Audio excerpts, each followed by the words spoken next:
in our experience, especially my very Lloyd's-based experience, a reinsurance deal was being profiled in a physical binder full of paper.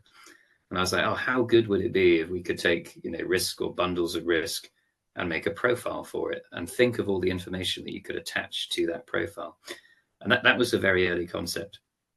And I sat with Jerad basically for a really long time, or rather trained for a marathon with Jerad for a really long time and debated, how would this work in the reinsurance world where we've got, all these different parties with lots of vested interests, lots of deals that they like doing in a very particular way with a very particular workflow.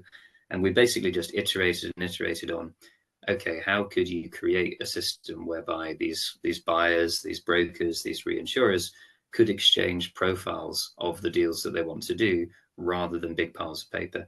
And that expanded then into, okay, it's some quite important elements of these profiles, like that floor plan that you get for an apartment or a house that you're thinking of buying. You've got to have a submission pack, which is this huge thing full of data that explains, kind of like a proposal form, what it is the reinsurer would be reinsuring if they got involved in the deal.